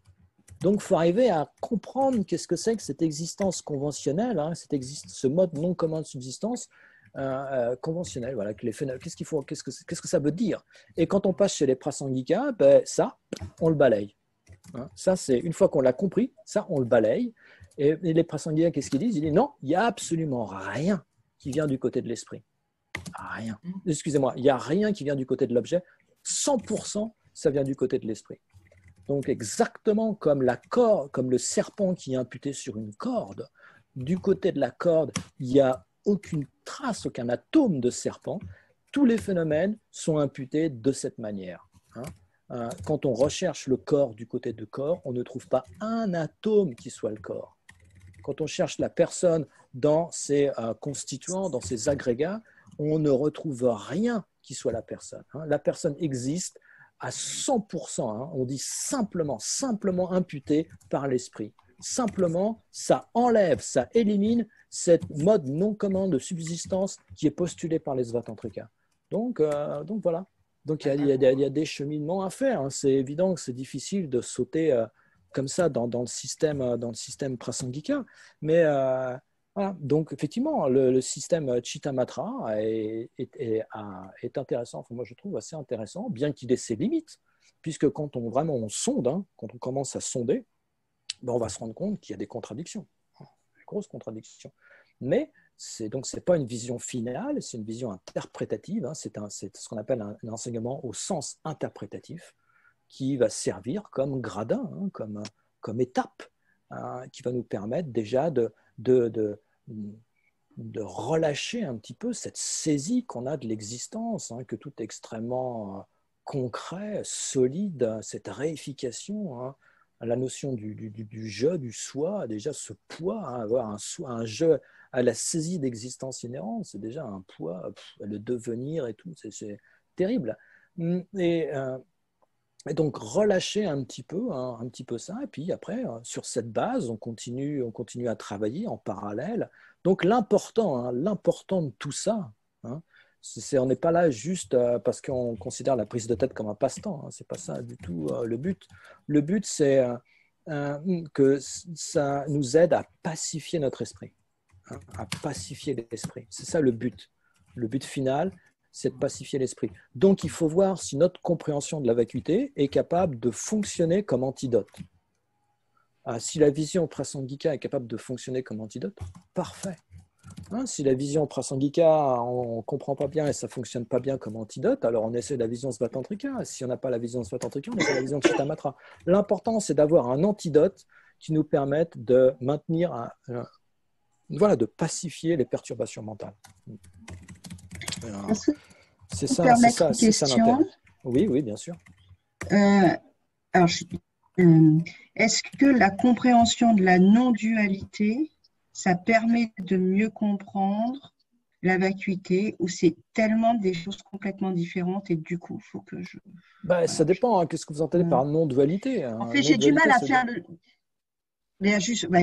c'est une question, parce que j'avais l'impression que c'était la même chose et après j'ai compris que c'est surtout pas la même chose et j'aimerais avoir le lien entre la compréhension de la non-dualité et du coup la vacuité, mais peut-être que ça n'a aucun sens. Mais non, ça, il y a un rapport très étroit. Maintenant, non-dualité, c'est souvent utilisé dans des contextes extrêmement différents. Donc moi, je vais utiliser la non-dualité dans deux contextes. Dans le premier contexte, on va l'utiliser par rapport à la vision de Chittamatra. Donc, vulgairement, quand on parle de la vision de Chittamatra, on va dire que Chittamatra, il présente la non-dualité. Alors, qu'est-ce qu'il faut comprendre par non-dualité? Il faut comprendre une vacuité. Ce qu'il faut comprendre, c'est que l'objet perçu et la conscience qui perçoit sont vite d'être des entités substantielles différentes. Ça, vulgairement parlant, on appelle ça la non-dualité. Vulgairement parlant.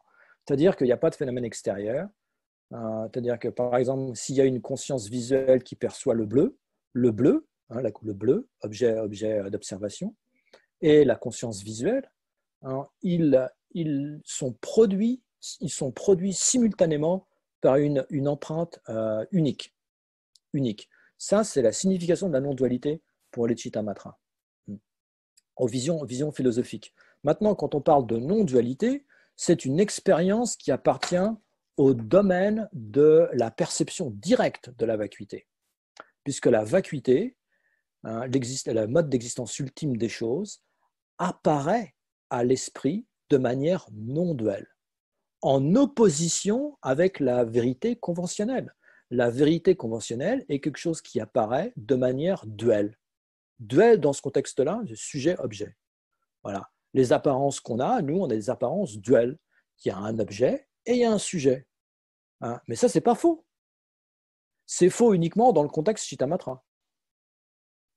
C'est faux puisque Chittamatra, conventionnellement, il rejette les phénomènes extérieurs. Conventionnellement, il rejette les objets extérieurs.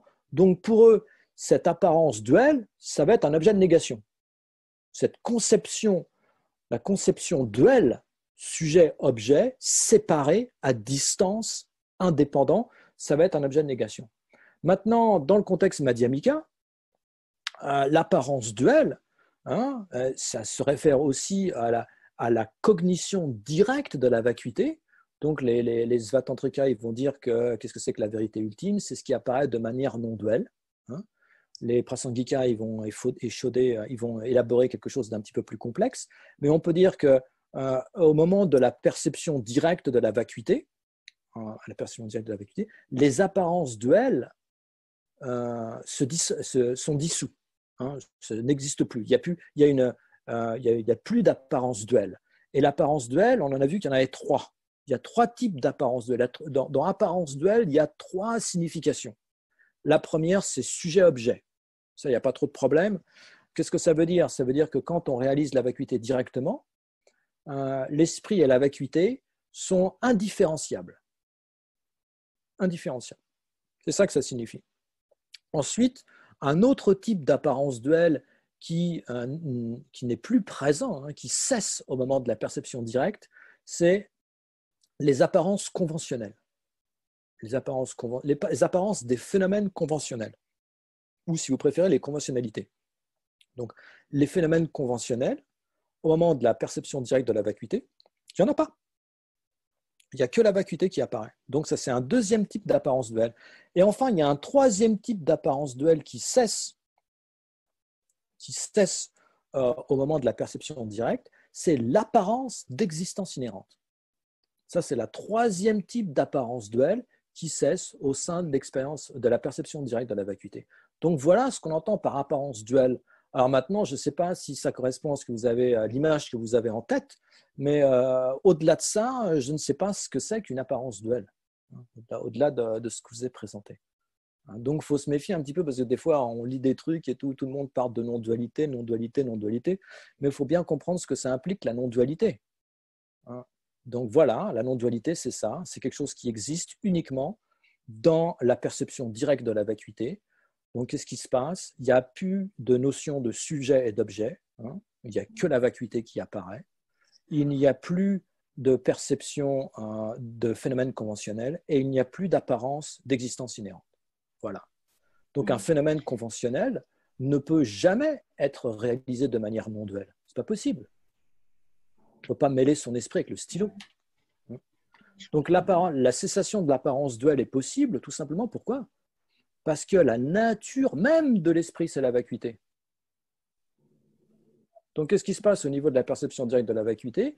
Il y a l'esprit qui réalise sa propre nature de manière non duelle.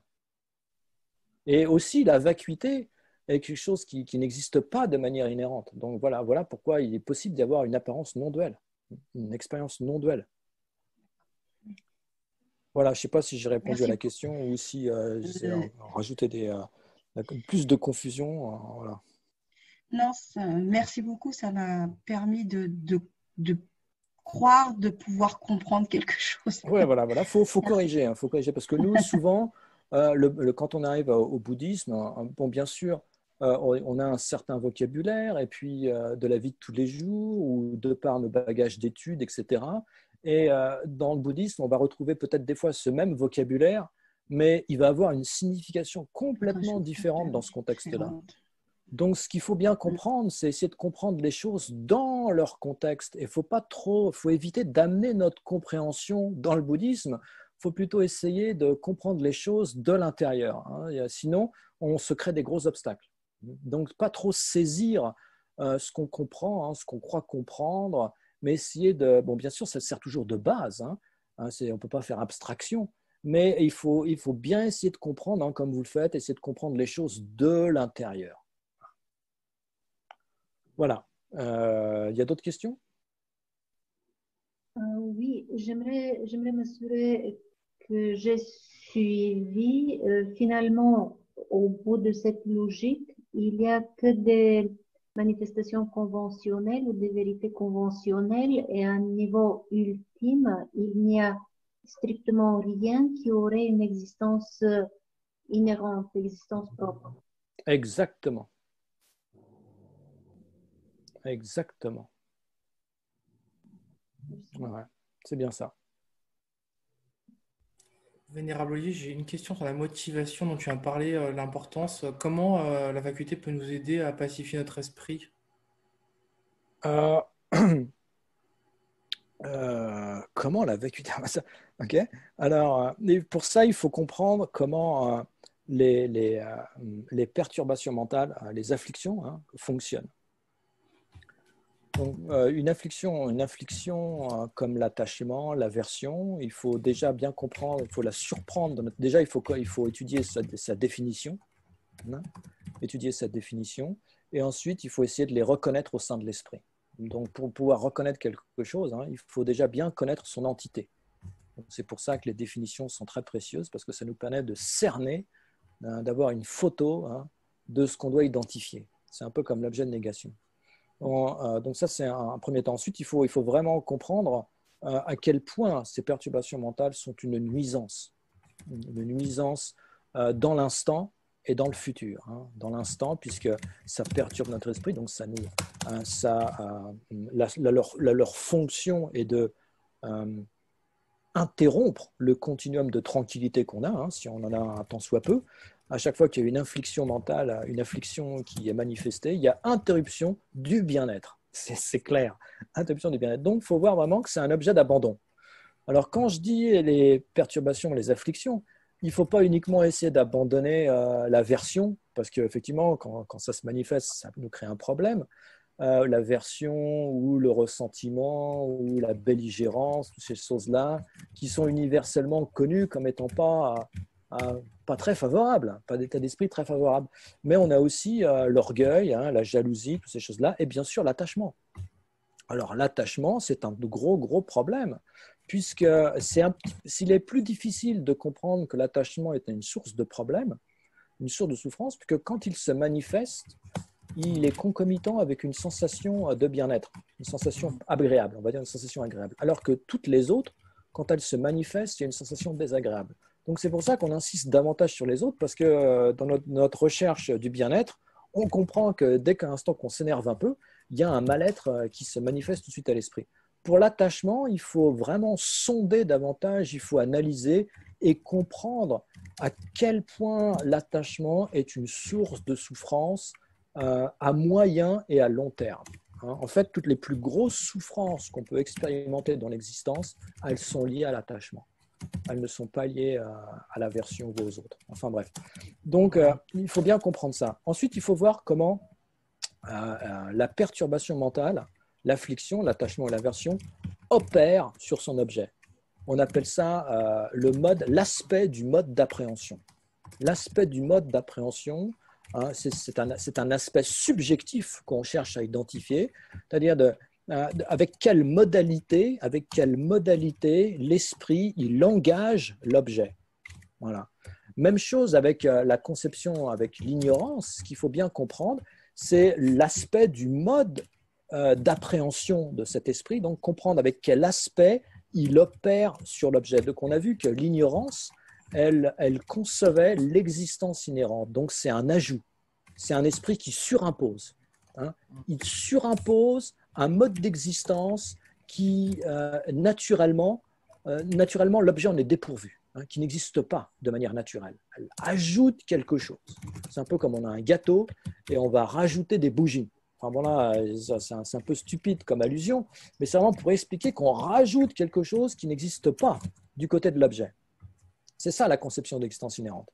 Donc, pour que la conception, pour avoir une perturbation mentale, hein, une affliction comme l'attachement ou quel que soit, il faut comme base la conception d'existence inhérente des phénomènes. Donc, la conception d'existence inhérente des phénomènes agit comme base, et après fonctionne en concomitance avec la perturbation mentale. Donc, on va voir quelque chose, on va voir une personne, par exemple, ou un objet, ou un lieu, ou n'importe quoi, ou une situation, et de par des prédispositions, hein, cette chose va nous apparaître comme étant agréable. C'est ni plus ni moins des prédispositions. Et ce qui va se passer, c'est que vu qu'il y a conception d'existence inhérente, la chose va être conçue comme existant de par sa propre nature et les caractéristiques que l'on perçoit vont nous sembler émaner du côté de l'objet. Suite à ça, on a ce qu'on appelle l'attention mentale inappropriée. L'attention mentale inappropriée, qu'est-ce que c'est? C'est une espèce de méditation analytique qu'on fait. On est tout le temps avec l'attention mentale inappropriée. Hein? Donc, c'est un esprit conceptuel qui va demeurer dans les attributs de l'objet. Donc, si l'objet il est agréable, il est plaisant, alors on va être là, waouh, c'est comme ceci, c'est comme cela, c'est super, c'est comme ça, il a cette qualité, etc. Donc, si l'objet est désagréable, ça va être oh là là là là, il est comme ceci, il est comme cela.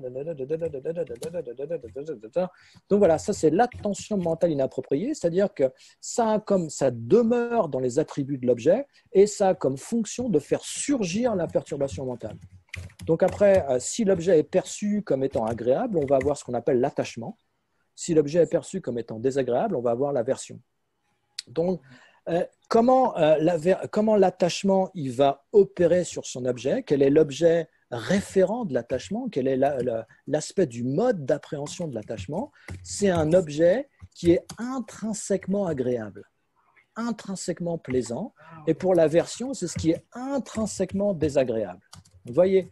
Donc l'ignorance sert de base, puisqu'il y a d'abord réification des réifications de l'objet, et ensuite l'attachement va saisir des attributs intrinsèquement agréables ou un objet qui est agréable de par sa propre nature. Donc, en comprenant l'absence d'existence inhérente des choses, en comprenant que les phénomènes sont dépourvus d'existence intrinsèque, sont dépourvus d'existence de par leurs propres caractéristiques, l'attachement ne peut plus avoir de base puisqu'il n'y a plus de perception de caractéristiques intrinsèques du côté de l'objet. Donc l'attachement, il ne peut plus s'élever. C'est un peu, il y a cette analogie, on peut faire, puis après on fera une pause. Imaginez, donc c'est une analogie, hein, donc il ne faut pas pousser le bouchon trop loin. Imaginez que vous faites du bateau. Hein, vous faites du bateau dans le noir, vous êtes en barque sur un truc en train de dériver, vous ne savez pas nager. Il n'y a même pas la pleine lune, rien. L'eau elle est un peu agitée, il y a des remous, on ne sait pas à quelle distance on est du rivage. Bref, c'est l'angoisse. Et puis, donc on est là, on dérive, on ne sait pas bien où on va, angoissé, tout craintif. Et puis d'un seul coup, on commence à entendre au loin, à une certaine distance, il y a un autre bateau qui arrive, beaucoup plus gros, qui arrive dans notre direction. Donc bon, on commence à être un peu inquiet, ce qui va se passer. Et puis ça persiste et on voit que le bateau, il va dans notre direction. Donc si on ne fait rien, on va droit à la catastrophe. Donc on commence à s'agiter, à se débattre, à faire des signes, tout ça. Rien, pas de réaction aucune réaction du côté du gros bateau. Il continue à venir dans notre direction, il ignore complètement notre existence, les mesures de sécurité, tout ça, tout ce qu'on peut imaginer, blablabla. Donc, on continue à s'agiter, à se débattre, blablabla, mais qu'est-ce qu'il fait, etc. Et puis, finalement, on arrive à un stade où les deux bateaux, ils s'effleurent. Ils s'effleurent. Et là, on peut voir, on regarde ce qu'il y a, hein, on est tout énervé, on regarde ce qu'il y a, et il n'y a personne dans le bateau. Personne. Donc à ce moment-là, toute notre agitation, toute notre colère qu'on avait, elle cesse complètement puisqu'il n'y a plus d'objet référent. Le bateau, c'est simplement quelque chose qui dérive. Il n'y a personne qui est au contrôle. Il n'y a personne qui nous ignore. Il n'y a personne qui est en train d'essayer de nous... voilà. Donc c'est simplement quelque chose qui dérive. Et il est vide. Hein, il est vide. Donc à ce moment-là, il n'y a plus, vous voyez, il n'y a plus de place pour l'aversion. Il n'y a plus de place pour la colère. Hein. Donc voilà, si on réalise la vacuité, c'est un peu comme ça. D'accord, j'ai compris. Donc en fait, il s'agit en méditant de regarder bien le fonctionnement des perturbations pour voir qu'en fait la base sur laquelle on impute en fait est vide. Donc voilà. Si on comprend le mécanisme, on verra que tout ça en voyant le mécanisme, on va être convaincu de la nécessité de réaliser la vacuité. On va bien comprendre que tant qu'on n'a pas réalisé la vacuité, il n'y a aucune fin à notre souffrance et à nos problèmes. Aucune fin. Ouais. Voilà. Et alors ensuite, en ayant réalisé, on va donc comprendre la vacuité, tout d'abord avec des raisonnements comme le raisonnement en 4 points, en 7 points. Ensuite, on va essayer la production interdépendante et on va essayer de générer une compréhension de la vacuité et de la réalité conventionnelle issue de notre compréhension de la production interdépendante. Et donc ça va nous permettre ensuite, alors bien sûr, après il faut essayer on parle de la mindfulness, je ne sais pas comment ça se dit en français, la mindfulness, comment vous dites ça en français? Pleine conscience. La conscience d'esprit, enfin, la pleine conscience, voilà. Mais la pleine conscience dans le Mahayana, ça veut dire quoi la pleine conscience? Ce n'est pas la pleine conscience de la respiration, parce que ça sert pas à grand-chose, on va dire. Bien qu'il y ait des bénéfices, la pleine conscience, c'est simplement la pleine conscience de cette signification qu'il faut garder à l'esprit.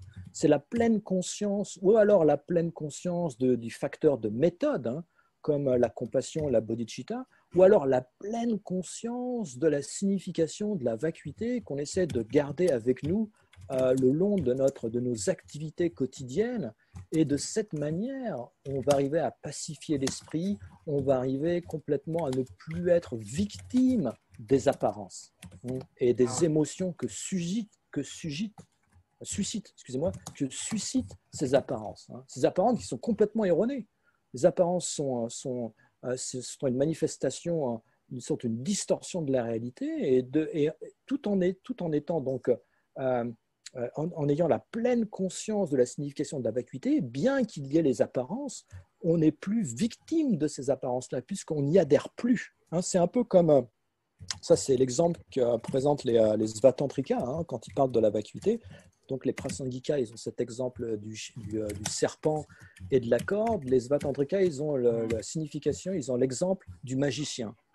Donc il faut repartir dans l'Inde antique. Dans l'Inde antique, sur les places des marchés, il y avait des sadhus, qui maîtrisaient le mantra, etc., ces choses-là. Et ils étaient capables donc d'influencer la perception des gens avec ces mantras et ces encens, avec les soufflets des mantras sur les encens, tout ça. Quand la fumée touchait les yeux des gens, les gens avaient certaines hallucinations. Et donc, il y a ce sadhu qui, sur la base de petits cailloux, on appelle ça la base de la manifestation, de petits cailloux, de petits bâtonnets. Il les induit d'une certaine substance avec laquelle il a fait des retraites, récité des mantras, tout ça. Puis en plus, il va faire brûler des encens avec lesquels il va réciter des mantras. Et quand les encens vont toucher les consciences sensorielles des personnes qui sont aux alentours, qui sont dans l'entourage immédiat, ils vont voir non plus les bâtons, mais ils vont voir un tigre, ou ils vont voir un éléphant, ou ils vont voir une jolie femme, etc., ou un bel homme, ce genre de choses. Donc, les passants, ils ont cette perception et ils y croient.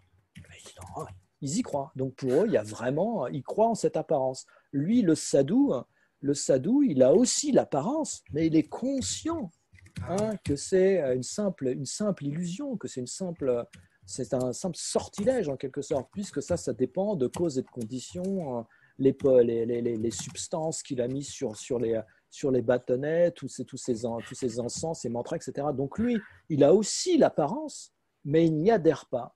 Donc c'est un peu à ça auquel on doit adhérer. Nous, quand on fait nos méditations, on va faire nos méditations, on va réfléchir à la signification de la vacuité et on va arriver à une certaine compréhension avec le temps. C'est nécessairement, hein.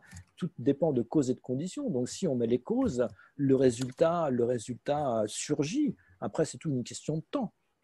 Mais nécessairement, on va arriver à une plus grande compréhension, une compréhension qui se raffine. Et donc, le but, c'est de garder cette compréhension à l'esprit, puisque c'est ça l'antidote, c'est ça la réalité. Donc, ce qu'on veut, c'est... l'état de Bouddha, c'est quoi? L'état de Bouddha, c'est considéré comme la perception valide. Quand on parle de l'état de Bouddha, son esprit, c'est ce qui est considéré comme ce qui est valide. C'est... ce qui est salutaire. Voilà, il n'y a plus d'obscurcissement, il n'y a plus de maladie en gros, c'est la pleine santé de la conscience. Nous, on est malade. Voilà, donc ça c'est l'antidote. Ça c'est l'antidote. Donc en développant l'antidote, en se familiarisant, en appliquant le traitement, on va petit à petit éliminer la distorsion de l'esprit. Mais pour ça, il faut commencer à envisager la pratique où le post-méditatif, il soutient la session de méditation. La session de méditation doit soutenir le post-méditatif et le post-méditatif doit soutenir la session de méditation. Sinon, c'est impossible de faire des progrès. C'est impossible. Si voilà, on médite une demi-heure, une heure, un quart d'heure, et puis après on se lève du coussin, et puis c'est Las Vegas, on oublie tout, c'est pas la peine, ça va être très difficile de progresser. Donc ce qu'il faut, c'est, quand on parle de pleine conscience, et ça c'est un des 5 forces, c'est une des 5 forces, après il y en a d'autres, il y a la stabilisation méditative, il y a l'effort, il y a 5 forces comme ça. Une de ces 5 forces, c'est la pleine conscience, donc c'est... Bon, on appelle ça la mémoire, littéralement c'est la mémoire, c'est cette capacité de garder à l'esprit ce qui a été compris. Donc tous les progrès se font sur la base d'une familiarisation. Les changements, voilà, on va parler de progrès, on va parler de changements. Les changements s'opèrent sur la base d'une familiarisation prolongée, une exposition prolongée avec ce qui est factuellement concordant. Ce qui correspond à la réalité. Et ça pacifie l'esprit automatiquement. Pourquoi ça pacifie l'esprit? Parce que c'est en accord avec la réalité. Vous comprenez que ce qu'il faut bien comprendre, c'est que plus on se distance de la réalité, plus la distorsion est importante, plus il y a de la souffrance. Plus il y a de la souffrance. Plus on s'éloigne de la réalité, plus il y a de la souffrance. Et en revanche, plus on rentre en contact avec la réalité, plus l'esprit se pacifie. Et ça, c'est valable, non. Alors, bien sûr, avec la réalité ultime, c'est évident, mais même avec les aspects conventionnels des choses, l'impermanence, la nature de souffrance des choses, toutes les caractéristiques conventionnelles qui sont enseignées dans les 4 9 vérités. Par exemple, le fait d'être conscient de l'impermanence, des choses, que tout ce qui est produit est détruit, que tout ce qui est réuni sera séparé, que tout ce qui a été accumulé sera dispersé, que tout ce qui a un début a une fin. Qu'est-ce qu'il fait? Automatiquement, dans la vie de tous les jours, on est sans cesse confronté à cette chose-là. Mais si en revanche, on ne se familiarise pas avec cette chose-là, bien sûr, on le sait intellectuellement, mais ce n'est pas de ça dont on parle. Automatiquement, quand on va être confronté à cette impermanence, avec cette impermanence, ça va avoir un gros impact sur l'esprit.